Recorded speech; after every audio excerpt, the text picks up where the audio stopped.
Hello, my name is PleaseBit, and this is a position I did not think I would find myself in. I did not think I was going to make another video, and yet here we are. So, a couple of notes from my first video. One, it was way too long, and two, I didn't say anything. Mostly it was just me complaining about the community and how terrible it was and how terrible it is, and doesn't everyone have these problems? And yet there was so much more that I could have been doing in that, and so I wanted to make this partially to follow up and partially to kind of do the same thing in my first video. In the end, what I want to do is try and show that it's not all bad, that healing or tanking is not this scary thing that only a couple of people can do, and that you can be absolutely garbage and still figure it out. And so my absolute garbage moment from the last video, which by the way was way too long. This one's only about 15 minutes. This run is a lot shorter. And hopefully you'll see, here's the first one, Blessing of Sacrifice, is kind of what I want to talk about, at least a little bit in this video. So it was pointed out to me that Blessing of Sacrifice is a 2-minute cooldown. You can even see it there on my bars, but I guess for some reason that didn't really register, which I don't understand why. And here's me trying to type while the tank charges on ahead, and I'm way too friendly. Also can't type, so that's not helpful. But in my head, Blessing of Sacrifice had about a 2-minute cooldown, or a 5-minute cooldown. Turns out it's actually got a 2-minute cooldown. And for anyone who actually plays the Holy Paladin, you guys are going to be like, what? Who is this guy? Turn off the video right now. Don't blame you. So one of the things that I'm trying to do is point out that healing is not this big scary event, nor is tanking, though I haven't done any videos on tanking yet. Instead, I want to say, you've got a lot of leeway, but here's how I look at things, here's how I make changes, adjust, improve. And so in this run, you're going to see a lot more usage of Blessing of Protection, or sorry, Blessing of Sacrifice, and Hand of Freedom. I've never really used Hand of Freedom ever, and so I mess it up quite a bit, but at least I push the button, and that's what matters. So, from the last video, I kind of said that the style of Paladin that I really enjoy was being able to be in melee range and use Crusader Strike to cool down Holy Shock and Holy Shock things. And I get to do that a lot more in this video, but more importantly is when it was pointed out that Blessing of Sacrifice, what was actually pointed out was that Blessing of Sacrifice is a 2-minute cooldown, Holy Avenger has a 1.5-minute cooldown, Avenging Wrath is a 2-minute cooldown. And all three of these are really big cooldowns that you can just use back to back to back to back to back, and just cycle through them. And if you do the math, what you find is that there's actually a 40% uptime if combat is continuous. And obviously combat's not continuous in dungeon runs, though in a really good run it is mostly continuous. And there I reset my cast because I accidentally casted Flash Heal, and I intended to cast Holy Light, so messed up a little bit there. Don't mind the reset because it didn't lose me too much time, but still not the best. Should have let it finish. Anyway, back to, so if you just rotate through your cooldowns, and I actually did the math, it's a 40% uptime on cooldowns. You just always got cooldowns running. And I think that is a really exciting idea. And then you also get to change your playstyle based on which cooldown's currently ticking, if any and all. So, for example, if you take Avenging Crusader, which I believe is the talent, that turns Avenging Wrath into this DPS cooldown that also happens to heal people, just that playstyle alone, and then you get to do that every 2 minutes. On cooldown every 2 minutes. It's just, that is really interesting to me, so I think that's kind of made Holy Paladin a lot more interesting to me. That, and I got a really good tank, so that always helps. So Holy Paladin is more than just the positioning, but it's also got these cooldowns, and you're like, well, of course it does, don't you read your spellbooks? Sort of, not really. The honest truth is that I don't have any of those cooldowns yet, and I really wonder why that's the case, why it takes so long to kind of get all of your core abilities, it's kind of a problem. Because if you go and look, like, for example, I happen to know this one off the top of my head, but don't quote me on it because I've never played a warrior before. But I believe that Fury Warriors have a cooldown, or not a cooldown, sorry, they get their AoE in like mid 40. Like, that's just silly. You should have the core idea of your spec and abilities and spells earlier on, but never mind, I'm not the game designer. What I really want to point out is that, yeah, I missed that until now. And it's okay to have missed that because, one, I'm using all the tools in the toolkit, or at least I'm trying to. Obviously, that Skull and Lance run wasn't exactly the best. No sacrifices were happening. But more importantly, I think, is it's okay to miss the entirety of your toolkit. And this is, I screw up the Blessing of Freedom. I put it on I put it on the tank and I put it on really late. Oops. What the heck? Anyway, Blessing of Freedom, Hand of Freedom. I don't know which one is which. So, I think it's really important that you can actually mess up and be able to say, yep, I didn't know about this, learned about it, and go, instead of saying, feeling like a terrible healer, or feeling like a terrible tank, or a terrible DPS, being excited about it, and being not a better player, but maybe a more informed player. And really the objective is to be able to learn those types of things faster next time. That's what makes you a better player. So next time, reading all of the spells, as silly as that sounds, once, twice, 3 times through, and playing it for a while, and then doing it again, and making sure that you actually understand exactly what's in your toolkit, and exactly what you can do, and exactly what advantages and disadvantages your character has. So that's kind of what I wanted to point out, is that there's this rotating cooldown thing that hopefully starts happening soon. Level 75 and level 80 is when I get my next 2. And then I'll have 3 cooldowns that I can just cycle through.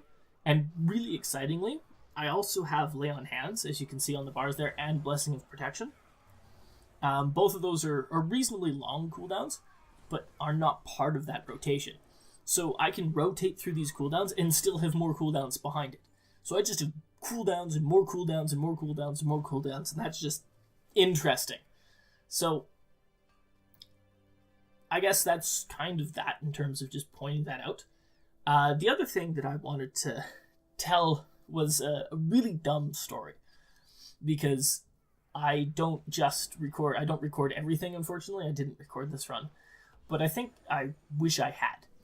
So what happened was I got kicked from the dungeon for totally not my fault. And I know you guys are gonna look at the videos and go, no, you're a terrible player. It was definitely your fault. And I promise you, while most of the time I will absolutely take full credit for being a terrible, terrible, terrible player, this time it wasn't. So we're in Dead Mines, and like low-level characters, right? So it's not with this paladin, obviously. I believe I made a new paladin just for fun, and was queuing all 3 specs. Happened to roll holy or healing, and so all I've got is Holy Shock and Flash Flood. Like that's all of my spells, and we get through the run to the room with the second boss. And for those who've played it, especially if you've healed it, maybe not so much if you've tanked it, unless you're hyper aware of what's going on, you'll know that the I don't know what they're called. The large trog-like creatures in there, the ones that throw axes and stick axes in your head, they hit like freight trains. And pulling 2 of them is probably enough. 3 you can manage. I screwed up the stun there. Oops. But 4 is just absurd. And so there's 2 standing outside the room, and then there's 4 more in the room. So I'll do that one in 3 pulls.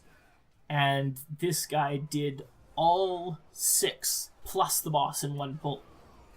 Like, literally, he runs in, swipes the first two. He's playing a bear.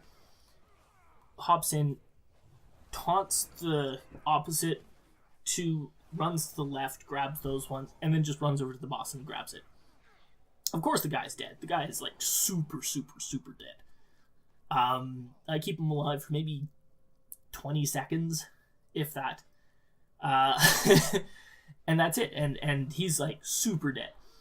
So I clip my last cast to go heal other people. And obviously, after he dies, all the mobs spread out everywhere. It becomes a lot more manageable. It's not just one guy getting beaten to death.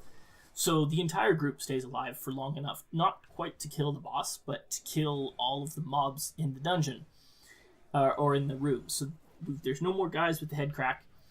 The group's wiped. Obviously, we can't take 6 of them and survive. And there's me blessing freedom again, or hand of freedom, whatever it is. Obviously, we can't take all 6. And I guess this just happens to people, and I don't fully understand it, honestly, but they kick me. I get kicked from the dungeon. Now, it's not the first time I've been kicked, but always leaves a sour taste. And I'm sitting there going, hang on. That is the type of behavior that I was talking about last time that I don't really see anymore. So I wish I had been recording it, because it was not exactly the best run ever. I mean, it was actually kind of awful. But the point was that nothing happened. I can guarantee that druid is not going to cap. There's me trying to bless him with freedom again. Not working out. Point is, I'm using the spell, right? He's not going to cap. He's not going to do anything with that. That's it. He's done. The next dungeon he gets, the next healer he gets, is going to be just as bad. He's going to pull everything and he's going to die again. And he's going to go through this whole experience that he can't find good healers, that all the players are crap, that everyone is just out to get him, that he's the best player in the world. And none of that is true. And I can't take that on. And like I said, I wish I had been recording that.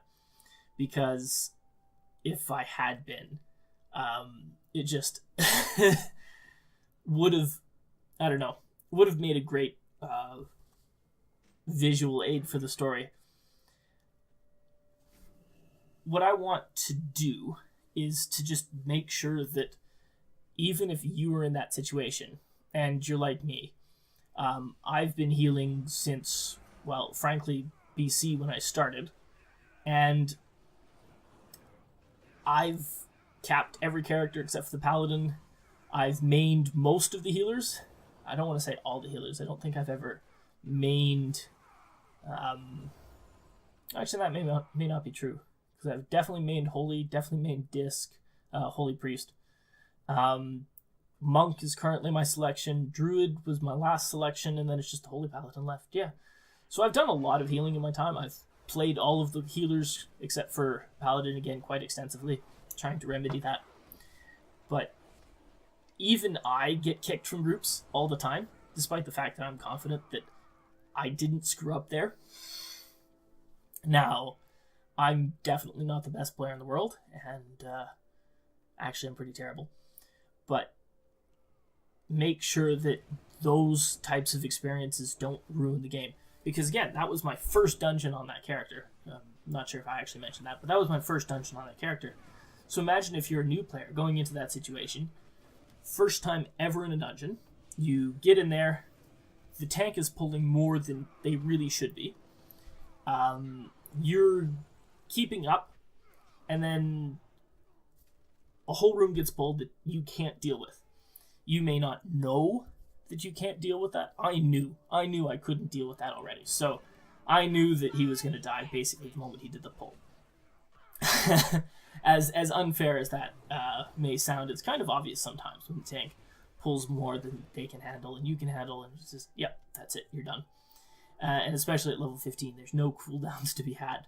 But a new player coming into that situation, never healed before, don't know it's their fault, or not their fault, don't know what they're really doing, it's a huge problem. So Moral of the story, don't take that on. Don't take that personally.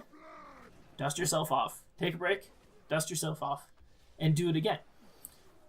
Because in the end, that's on him. He's not going to cap. You are. He's not going to be a player that you want on your team. You're never going to see the guy again. And quite honestly, it's because he's never going to play again. He's just that bad. So don't take it on. And with that, I will let the rest of the fight play out. There's only about 30 seconds left. And thanks for listening to my ramblings. I will talk to you again, maybe. We'll see if I can do this make videos more often thing. Probably not. We'll see.